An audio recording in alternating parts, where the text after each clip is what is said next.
Social media algorithms, a guide to every top platform. Hey guys, you trying to figure out these algorithms? Would you like to see your content get in front of more people? Would you like for it to go viral? Then you're going to want to watch this video, because I'm going to go through every algorithm, what they do, how they work, and how you can use it to your advantage. Don't forget to subscribe. Hit that subscribe button down there, turn it from red to gray. Don't forget to ring the bell, turn on all bell notifications so you're notified each and every time I go live or if I upload a new video. So let's understand what's going on here. These social media platforms want you to stay on their site. They want you to continually stay on their site, watch their stuff, interact with their stuff, because that's how they make money. The longer you're on there, the more the odds are that you're going to buy something, and they can sell those spots to advertisers. So let's say that you're not into cats, but you see a funny cat video and you share it with your wife, like I just did.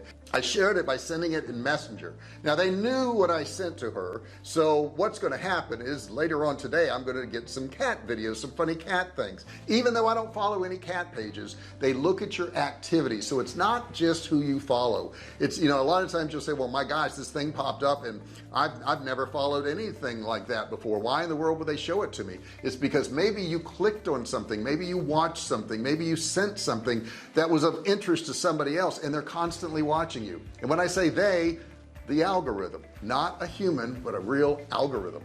Now some of you out there are going to think you can game the algorithm, you can get it to do what you want. You're never going to be able to do that. Okay, keep in mind, I had somebody say, well, I know how to rank all my videos on YouTube and game the algorithm and beat the algorithm. I'm like, no you don't. Google's got thousands of engineers that are brilliant working on this every day, and you think you figured out a way to get over on them. You won't. All you're going to do is probably lose your account if you start trying to game the algorithms. Don't do it. I think TikTok's the most honest for this. It says for you page. When you land there, it says for you page, and it's for you because it looks at what you've been doing, and it's going to send you more and more content like that, so you stay on their platform. And I'm going to break down all the platform algorithms in just a second, so don't worry, we're on to that next. Now I'm not going to insinuate that I know all the algorithms for all these platforms. However, based on their activity and what they do, we can make some pretty good assumptions and use those assumptions in posting our content. So let's get into each one, break it down, and see how you can make it useful for you. All right, let's talk about Instagram first, the Instagram algorithm and how it works. First thing is relationships matter. In other words, all the pages that you follow, all the people you follow, that type of thing, it's going to try to show you that content first. So as a business, you're going to want to get more and more people to follow your business, and that way you can get your content out in front of more people.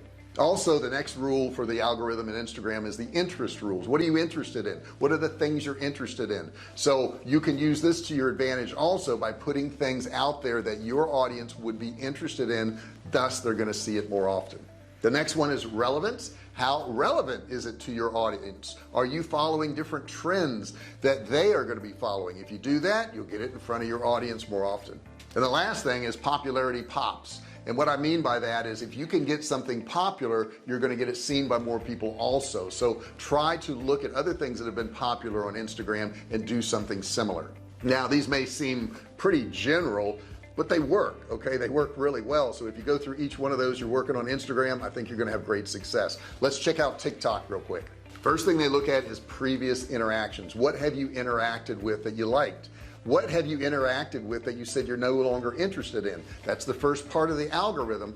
So you want to make sure you get people to interact with your posts so that they can see more of them. The next one is your behavior on the discovery tab. What do you do when you go to the discovery tab and you find things you're interested in? They're going to look at that and they're going to send you more content just like that. The next one is location and language, and this seems obvious, but it's pretty important to realize that you may be watching TikTok videos from a certain country. Okay, if you're starting to watch a lot of TikTok videos from India or Afghanistan or wherever it is, you're going to start to see more and more of those because it's going to hone in on the location that you're watching these from. Now as you're posting, trends are also important. So if you're making TikTok videos with trending sounds and information, your videos are going to get seen more. When you're making a TikTok video, it's got to seem like a TikTok video. It's got to have that same vibe, that same feel. Look at some viral ones out there and you'll kind of get the drift of what they're doing. On TikTok, it's a little different. Followers don't count. That's not the content you're going to see based on who you follow. It's one of the few that don't really use that as a ranking signal. Okay, let's look at Facebook algorithm. The first thing that Facebook does is they look at people that you follow, companies that you follow, and interactions that you have with them. So given that, if you follow, I don't know, 400 different pages, but you only interact with 17 of those 17 are going to be the ones you see more often, because you've not only followed them, but you've also interacted with them. And this goes for people too, not just businesses. Now Facebook's a little bit different because they look at content type. If you look at mostly videos, you're going to see mostly videos. If you look at mostly pictures and interact with pictures, you're going to see mostly pictures. They try to skew it towards what you want. Now here's an interesting one, the engagement level.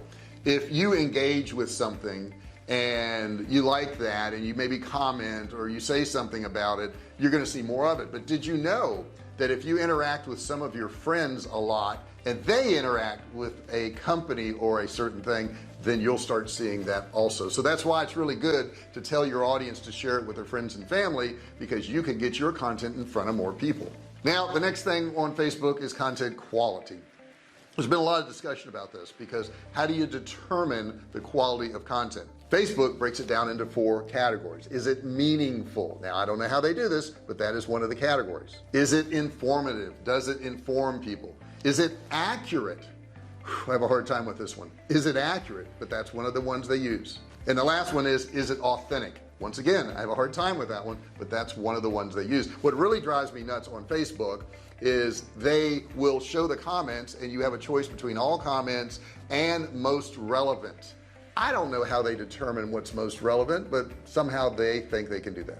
Number 4, let's look at YouTube. We're on YouTube right now, and they have several different criteria on YouTube. The first one is video performance. How well is it performing? How many likes is it getting? How many comments is it getting? The better the performance, the more likely your video is going to be shared with a larger audience. It gets a little bit more love from the algorithm. The next thing they look at is user watch history. So based on what watch history they've had in the past, they're going to suggest more videos of that sort. That's why it's really important to know your audience and what they are consuming, because if you can do content similar to what they're already consuming, you can get your video in front of them. And then the last thing is contacts. The videos that you're going to see as your suggested video are probably going to be very similar to the videos that you've already been watching. I see this all the time where I don't follow a particular category. Like right now we're getting ready to go to Singapore, and I watched a video on Singapore, and now I'm seeing all kinds of cooking classes on Singapore and Singaporean recipes and Singapore travel. They've honed in on the fact that I'm interested in that, and they're trying to show me more videos. They're really trying to give a good user experience. All these platforms for the most part are. Let's look at number 5, the Twitter algorithm. Now this is subject to a huge change, because at the time I've recorded this video, Elon Musk just bought Twitter. That is the craziest thing in the world, and just buy Twitter because you think you can improve it. But anyhow, he did that. So some of these things are subject to change. The first one is user interactions. How are people interacting with your tweets? Are they getting results? The coolest thing about Twitter though is you can ask people's opinion, or you can say, what do you think? Or you can do a survey, and the more you do that, the more interaction you're going to get. Next thing is recency. These are things that are going to show up in your trending topics or what's happening right now. Next one is going to be location. So if I'm interacting with tweets in the US more than I am with Germany, I'm going to see more tweets from the US. So you got to keep that in mind. Where are your customers? Who are you trying to focus on? And then the last thing is current popularity. How popular are those tweets that people are doing? If you can get some popular ones, you're going to get more love from the algorithm. Now let's talk about Pinterest. Pinterest really doesn't have as many as most of them. The first thing is going to be website popularity. How popular is the website that you're sending people to? If it's very popular, it gets a lot of interaction, you're going to get more love from the algorithm. And in addition to that, it's going to be engagement. Are people really engaging with what you're posting? Are they commenting? Are they liking? Whatever. Are they engaging with what you're putting out there? If you get good engagement, you're going to get good distribution on Pinterest. Now what can you do to use all this information to get more interaction with your company? Number 1, post relevant quality information. Relevant and high quality information. If you do that, you're going to get more love from the algorithms. Number 2, deliver what you promise. Do not use clickbait. Make sure that those hashtags and those headlines actually match the content that people see when they get there. Number 3, understand that there's trends out there. If you can post more trending information, you're going to get more interaction in all social medias if it's a trending topic. Number 4, of course, you're going to want to know when to post. When is your audience there? When does your audience interact? And this is going to take some testing. You may have to do it 4 or 5 different times in the day and night to see when you get the most interaction. And then once you can hone in on that, then you're going to know when to post. I use Hootsuite. I think it's a great platform, and it helps me schedule all of my different social platforms. I would highly recommend it. I'm not an affiliate. I'm not trying to get you to buy it or anything, but it is a really good platform that I highly recommend. Number 5, if you want to get interaction, you got to ask for it. Okay, so I know at the end of this video, I would love if you'd put a comment down there, but I've asked you for it. I would love if you'd give me a thumbs up. I've asked you for it. I would love if you subscribe to the channel. I've asked you for it. If you don't ask for these things, people tend to forget. You can be more specific about that. You can say, what is the best social media platform that you found? Please post that below. I'd like to know what you like, and I'd like to do a little survey. Now you're asking them to interact with your particular content. Great way to get interaction is to ask for it. Number 6 is experiment a lot. I have a lot of people ask me, they say, well, JR, what should I do? Should I do this or this or this? I'm like, I don't know. Try them all. So you see what happens, because the market's ultimately going to tell you when you post and you put this content out there. I know a lot of people are like, well, I don't want to put a bunch of stuff out there if it doesn't work. That's part of marketing online. Some things work, some don't, and you've got to just test it. So you're going to have to do probably 80% of the stuff you put out there is not going to work, but the 20% that does, once you figure that out, you can do more of it.